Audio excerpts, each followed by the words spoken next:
사순절 세일의 새벽 기도회 13째 날, 오늘 우리에게 주시는 하나님의 말씀은 마가복음 11장 15절부터 18절까지의 말씀 봉독하겠습니다. 그들이 예루살렘에 들어가니라. 예수께서 성전에 들어가사 성전 안에서 매매하는 자들을 내쫓으시며 돈 바꾸는 자들의 상과 비둘기 파는 자들의 의자를 둘러 엎으시며 아무나 물건을 가지고 성전 안으로 지나다님을 허락하지 아니하시고 이에 가르쳐 이르시되 기록된 바 내 집은 만민이 기도하는 집이라 칭함을 받으리라고 하지 아니하였느냐. 너희는 강도의 소굴을 만들었도다 하시매 대제사장들과 서기관들이 듣고 예수를 어떻게 죽일까 하고 꾀하니 이는 무리가 다 그의 교훈을 놀랍게 여김으로 그를 두려워하밀러라. 아멘. 시오노 나나미가 지은 로마인의 이야기를 보면 로마 군인들이 전쟁에 나아가 승리하고 로마 성에 입성할 때의 이야기가 기록되어 있습니다. 승리하고 돌아오는 군인들, 장군은 즉각 로마 성에 입성하지 못했습니다. 입성하기 전에 예행 연습을 했습니다. 또 준비를 합니다. 장군들뿐만 아니라 또 군인들뿐만 아니라 이 성 안에 있는 시민들도 준비를 합니다. 환호할 준비를 하고 꽃을 준비하고 꽃길을 만들고 붉은 카펫을 만들어서 들어오는 길을 닦아내고 또 깃발을 세우고 아주 거국적으로 온 나라 백성들이 축제의 분위기 속에서 개선 장군을 맞이할 예행 연습을 하고 그렇게 맞이했다는 것입니다. 왕도 마찬가지입니다. 왕이 성에 들어올 때는 그냥 때를 따라 시간에 맞춰 들어오는 것이 아니라 들어오는 사람들 또 맞이하는 사람들이 준비를 하고 연습을 하고 대대적으로 그렇게 입성을 했습니다. 예수님께서 예루살렘에 입성하실 때의 장면을 보면은 예수님은 왕으로 이 땅에 오셨고 구원자로 이 땅에 오셨고 많은 기적을 베푸셨고 이 땅에 있는 당시 유대 나라 이스라엘 백성들에 있는 모든 죄를 해결하기 위하여 왕으로 입성하시지만 그 모습은 너무나 초라했습니다. 스가랴 9장 9절에 있는 말씀처럼 시온에 따라 크게 기뻐할지어다. 내가 왕으로 임했다. 내가 왕으로 이제 입성할 것이다. 그런데 구약의 예언 말씀, 그는 겸손하여 나귀를 타시나니 나귀의 작은 것 곧 나귀 새끼니라. 그 스가랴 선지자의 예언처럼 나귀 새끼를 타고 예수님이 예루살렘에 입성하셨습니다. 종려나무 가지를 흔들고 자기들의 겉옷을 펴서 길을 닦으면서 예수님의 왕 되심으로 입성하시는 것을 환호했지만 그 모습은 우리가 상상해 보아도 너무나 초라한 모습이었습니다.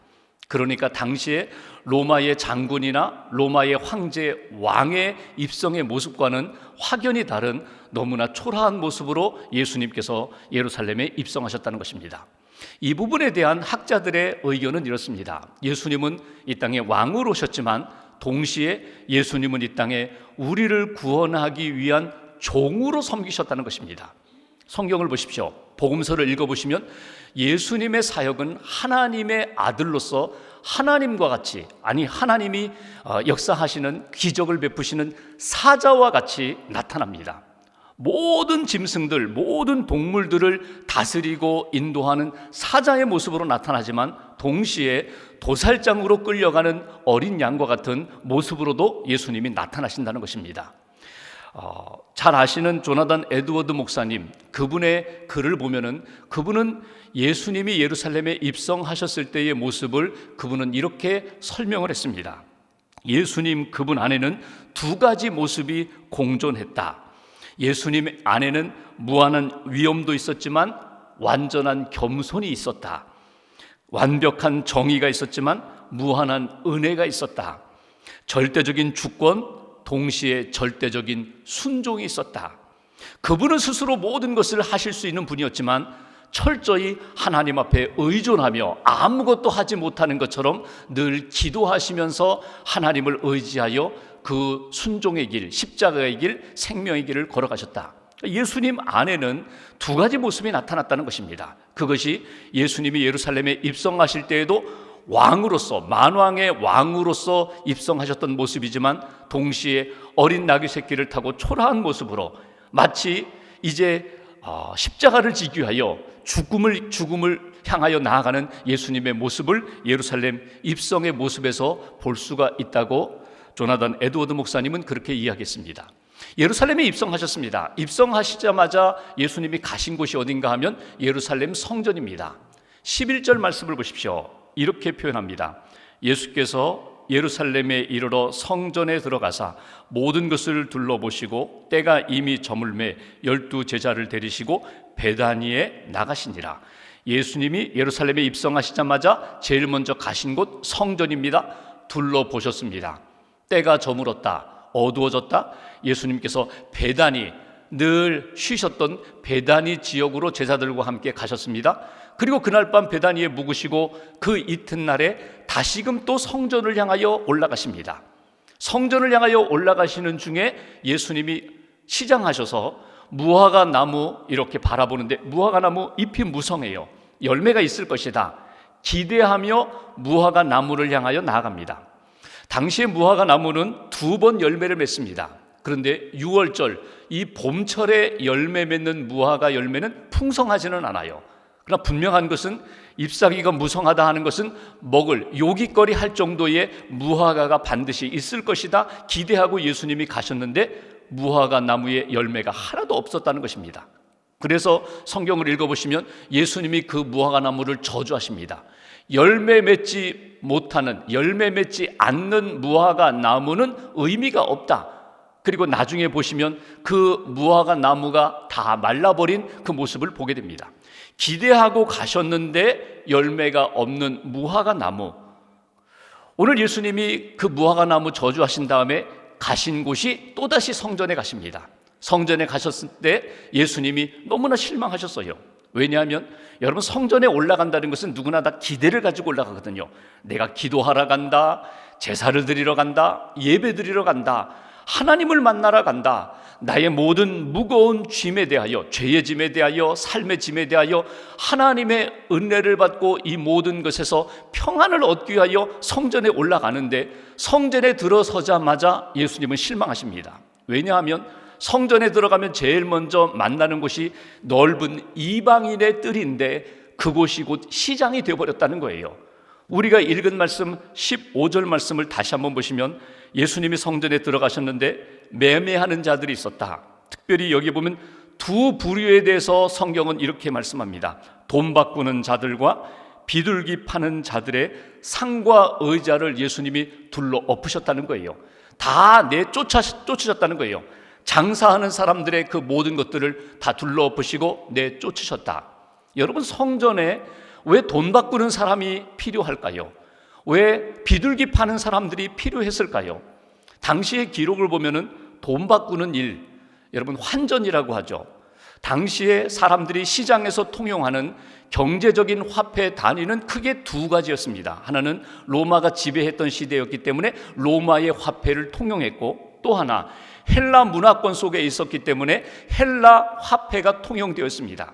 우리 성경에 나오는 로마 화폐라고 하면 데나리온이나 아사리온 같은 것이 로마 화폐고, 헬라 화폐라고 하면 드라크마라든지 렙돈 같은 것이 헬라의 화폐입니다.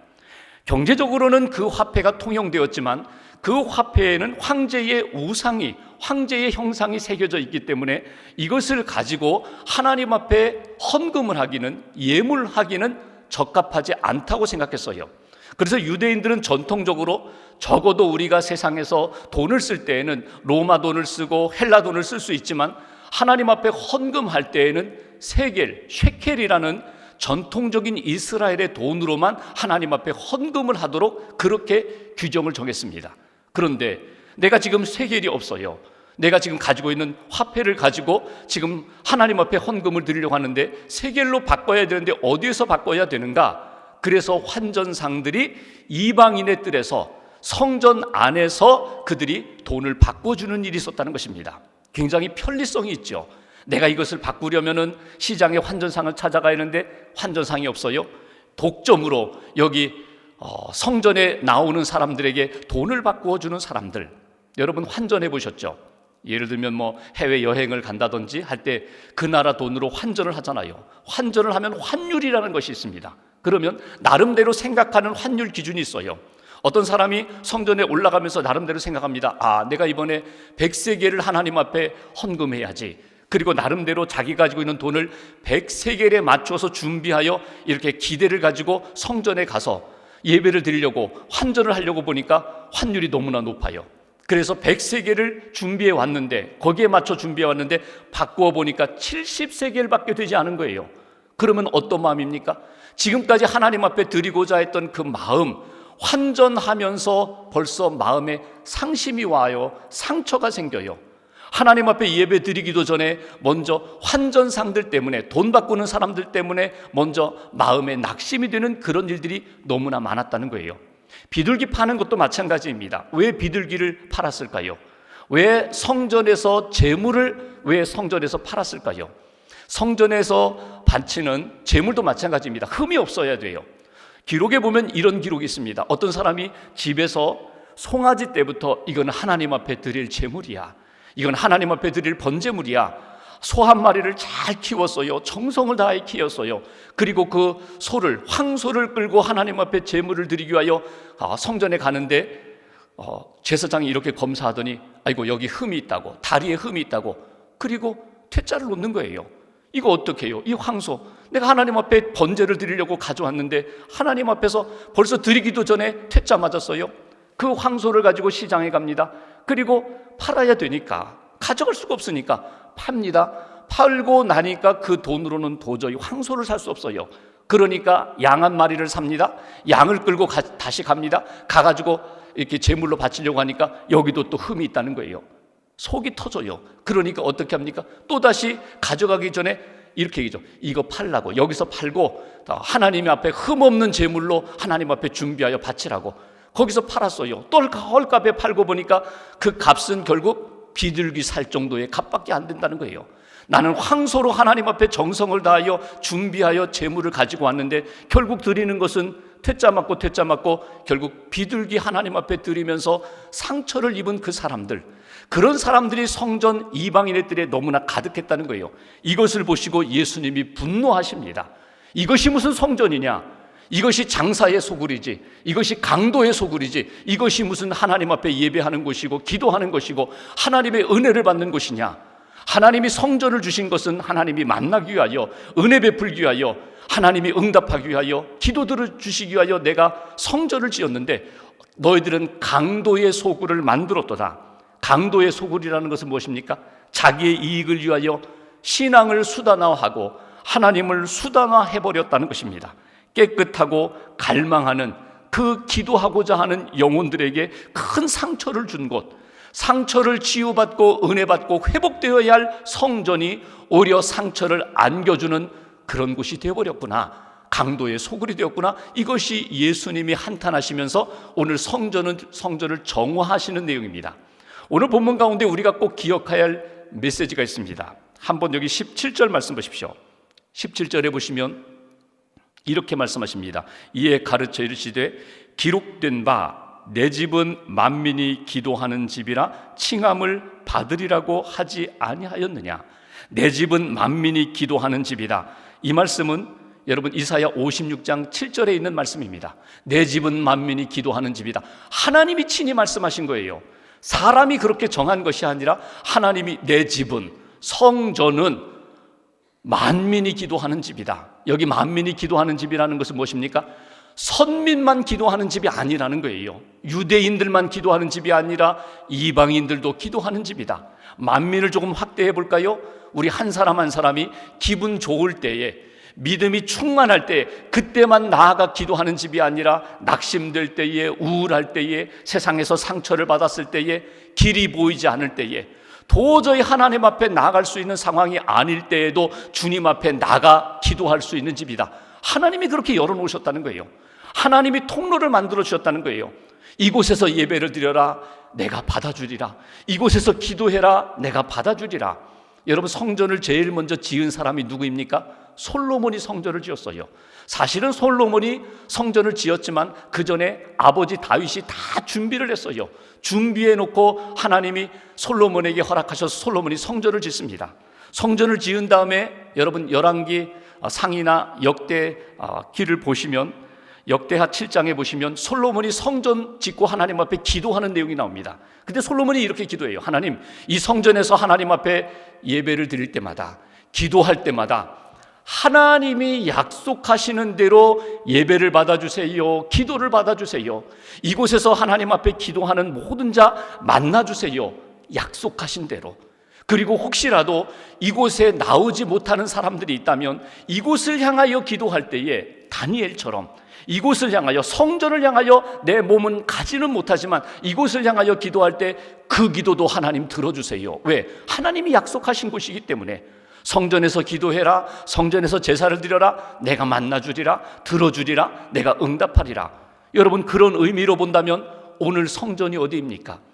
예수 그리스도의 이름으로 기도하는 곳. 여러분, 우리가 예배당, 하나님 앞에서 예배하고 기도하고 하나님의 은혜를 받는 이곳이 성전입니다. 하나님의 이름을 붙잡고 예수님의 이름으로 나아가 엎드려 기도하는 골방이 우리의 성전입니다. 성전을 훼손시키지 말라는 거예요. 성전은 하나님을 만나는 곳이고 하나님을 만나는 시간이고 하나님의 은혜를 받는 그곳인데 그곳을 더럽히지 말라는 거예요. 온전히 하나님을 만나고 은혜 받을 수 있는 믿음의 전이 되도록, 기도의 성전이 되도록 그렇게 너희들의 삶을 조정하라. 여러분, 우리의 신앙생활 가운데 항상 기도합니다. 여러분 보십시오. 예배드리면서 기도합니다. 또 우리가 봉사하면서 기도합니다. 신앙 공동체에서 이루어지는 모든 양육하며 양육받으며 구제하며 봉사하며 선교하며 반드시 기도합니다. 기도가 빠지면 여러분 그 신앙의 모든 모습은요 힘을 잃어버리게 되어 있어요. 나 중심적으로 되게 되어 있어요. 하나님 중심적으로 하나님의 영광을 위하여 하나님의 뜻을 붙잡고 기도하며 나아가야 할 그 자리에 기도가 빠지면 껍데기가 남는다. 이것이 오늘 예수님이 우리에게 주시는 메시지입니다. 오늘 이 아침에 이 말씀을 통하여 우리 자신을 한번 돌아봅니다. 나는 하나님의 집에서 얼마나 기도하는가. 한나가 그랬죠. 한나가 자녀가 없는 것 때문에 때로는 힘들어서 하나님 앞에 나아가 기도하다가 성전에 나아가 눈물 콧물 쏟으며 기도하잖아요. 엘리제 사장이 야, 너 술 취했다, 집에 가라. 아닙니다. 저 술 취한 것 아닙니다. 제 마음을 하나님 앞에 토하는 것뿐입니다. 그리고 하나님의 말씀으로 응답을 받습니다. 평안하라, 돌아가라, 평안히 돌아가라.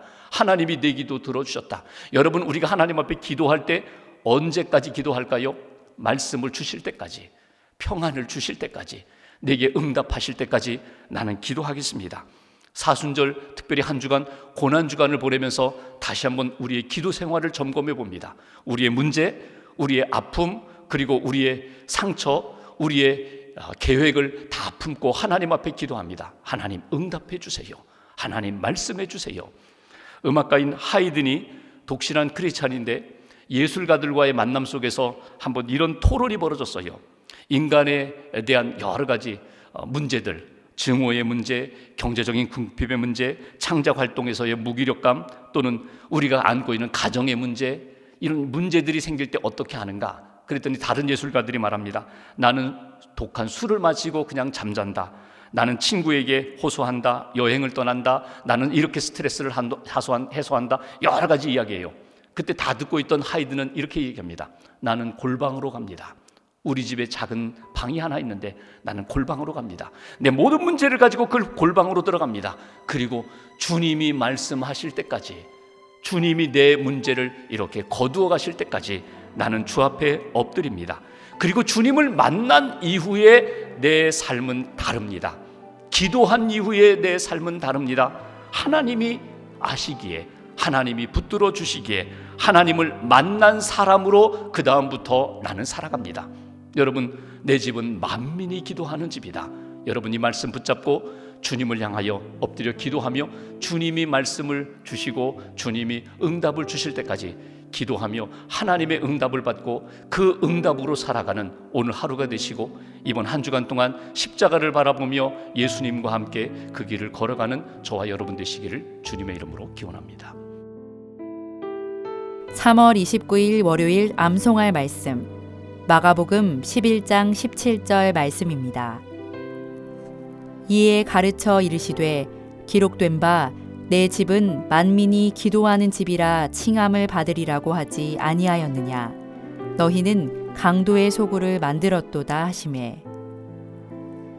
이에 가르쳐 이르시되 기록된 바 내 집은 만민이 기도하는 집이라 칭함을 받으리라고 하지 아니하였느냐. 너희는 강도의 소굴을 만들었도다 하시매. 암송할 말씀을 노트에 작성해 주시길 바랍니다. 또한 오늘 하루의 목표와 오늘의 감사, 그리고 마가복음 필사도 작성하시며 예수님의 십자가를 묵상하시는 하루가 되시길 바랍니다.